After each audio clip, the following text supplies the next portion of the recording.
Hello everyone, আসসালামু আলাইকুম। কেমন আছেন সবাই? আজকে আমি চৌমাথা লেকে আসছিলাম ঘুরতে। তো ঘুরতে ঘুরতেই হঠাৎ করে আমি ক্ষুধা অনুভব করি। তো চিন্তা করলাম আজকে আমি কোনো রেস্টুরেন্টে যাব না, কারণ বরাবরই তো রেস্টুরেন্টে গিয়ে ফুড টেস্ট করি।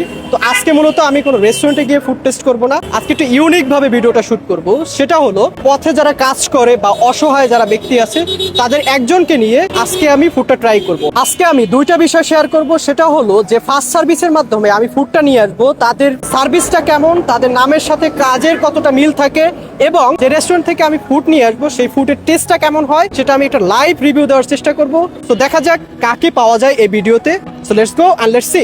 কিছুক্ষণ খোঁজার পরে এক দাদিকে পাই। চলুন দাদির সাথে কথা বলে দেখি দাদি আমার সাথে খাবার খেতে রাজি হয় কিনা। আসসালামু আলাইকুম, ভালো আছেন? ভালো আছি বাবা। আচ্ছা, খাওয়া দাওয়া করছেন আপনি? না, এখন পর্যন্ত খাওয়া দাওয়া করিনি। কাজ করতেই ছিলেন না? হ্যাঁ হ্যাঁ। আচ্ছা, আজকে আমি একটু একটা উদ্দেশ্য নিয়ে আসছি। সেটা হলো যে আজকে আপনার সাথে আমি একটু খাবার শেয়ার করব পথে বসে। হ্যাঁ। রেস্টুরেন্টে যে খাবার আছে না, হ্যাঁ। ওইটা আমি নিয়ে আসবো এখানে। হ্যাঁ। তো এসে আপনি খাবো। আপনি আমার সাথে থাকবেন? হ্যাঁ থাকবো, অসুবিধা হয় থাকবো। আচ্ছা ঠিক আছে, তাহলে আমি অর্ডার দেই। হ্যাঁ। আচ্ছা, দেন আমি ফার্স্ট সার্ভিসের মাধ্যমে পিজা কোম্পানি থেকে একটা পিজা, দুইটা বার্গার, দুইটা সেট মেনু অর্ডার করি। ওয়াও, চমৎকার! দেখতেই পাচ্ছেন ফার্স্ট সার্ভিস আমার ফুডগুলো খুবই তাড়াতাড়ি নিয়ে আসছে। আর হ্যাঁ, এই ফার্স্ট সার্ভিস সম্পর্কে আপনাদের কিছু গুরুত্বপূর্ণ তথ্য দেই, যেগুলো জানলে আপনারা তাদের সার্ভিস নিতে ইচ্ছুক হবেন, পাশাপাশি আপনাদের অনেক উপকারও হবে, কারণ আপনার যে কোনো মূল্যবান জিনিস খুবই যত্ন সহকারে এবং দ্রুততার সাথে আপনার কাছে পৌঁছে দিবে। আরো একটা বিশেষ তথ্য হলো রাত 12টার পরও ইমার্জেন্সি ফ্রি সার্ভিস দিয়ে থাকে, যেমন ইমার্জেন্সি ওষুধ, হতে পারে আপনার মূল্যবান জিনিস। পাশাপাশি এখানে যারা সার্ভিসম্যান হিসেবে কাজ করতেছে তারা সবাই স্টুডেন্ট, অর্থাৎ এখানে কাজ করে তারা তাদের লেখাপড়াটা চালিয়ে নিয়ে যাচ্ছে, যেটা আমার কাছে খুবই ভালো লাগছে। তাই এগুলো কারণেই মূলত আমি তাদের সার্ভিসটা নিয়েছি এবং আলহামদুলিল্লাহ তাদের সার্ভিসটা আমার কাছে খুবই ভালো লাগছে। স্ক্রিনে তাদের হটলাইন নাম্বারটা দিয়ে দিচ্ছি, আশা করি তাদের সার্ভিস নিয়ে আপনি উপকৃত হবেন। বাহিরে বসে খাবার মতো কোনো স্থান পাচ্ছিলাম না, তাই দাদিকে নিয়ে একটা খাবার হোটেলে চলে যাই। সেখানে বসেই দাদির সাথে আজকে ফুডগুলো শেয়ার করব।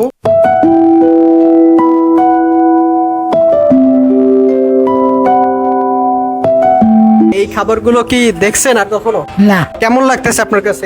ভালো লাগবে। আচ্ছা, তাহলে আমরা একটু খাবারগুলো টেস্ট করে দেখি যে কেমন লাগে, বলবেন? হ্যাঁ। এই যে দেখেন, এটা হচ্ছে পিজা, ঠিক আছে? হ্যাঁ। আর এটা হচ্ছে সেট মেনু, মানে রাইস আছে আর চিকেন আছে, আর এটা হচ্ছে চিকেন, আর এটাকে বলে বার্গার, বুঝছেন? তাহলে আমরা এবার ট্রাই করি।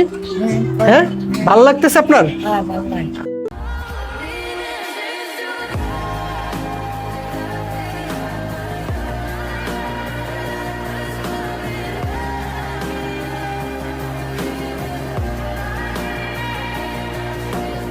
নানির এই এত সুন্দর মুখের হাসি দেখে আমার এতটাই ভালো লাগছে যা আপনাদেরকে বলে বোঝাতে পারবো না। এবং এই মুহূর্তটা আমার কাছে খুবই স্পেশাল একটা মুহূর্ত, কারণ অনেক সময় রেস্টুরেন্টে গিয়ে বন্ধুদের সাথে ফুড টেস্ট করেছি, নিজে ফুড টেস্ট করেছি, কিন্তু এই মুহূর্তটার মতো এত ভালো আমার কাছে কখনোই লাগেনি। তাই তো এই মুহূর্তটা আমার কাছে খুবই স্পেশাল। খাবার সময় বুঝতে পারলাম নানি অসুস্থ, কারণ তার হাত কাঁপতে ছিল, তাই যাতে ঠিকভাবে খেতে পারে তাই একটু সাহায্য করি।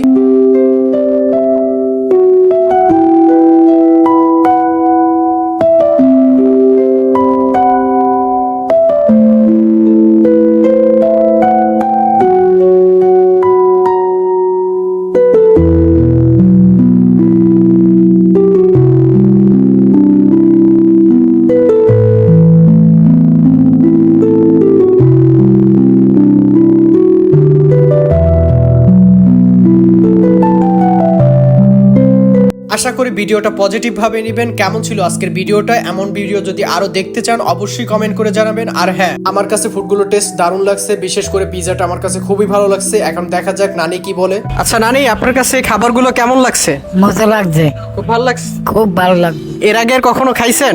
না। খান নাই? না। আমার জন্য দোয়া করবেন। দোয়া করি আল্লাহ বাঁচাই দিও। আচ্ছা, আমার মাথায় যত ছিল অত আয়োজন তোমার তাই। আচ্ছা, খুবই ভালো লাগছে এত সুন্দর একজন মানুষের সাথে আমি আজকে বসে ফুড শেয়ার করতে পারছি। সব সময় তো নরমালি রেস্টুরেন্টে গিয়ে খাওয়া হয়, তো আজকে আসলে সত্যিই একটু ডিফারেন্ট ছিল। সে আমার সাথে সময় দিছে, এটা আমার কাছে খুবই ভালো লাগছে। তো আজকের ভিডিওটা এই পর্যন্তই, দেখা হবে অন্য কোনো নতুন ভিডিওতে। ততক্ষণ পর্যন্ত ভালো থাকবেন, সুস্থ থাকবেন, আল্লাহ হাফেজ।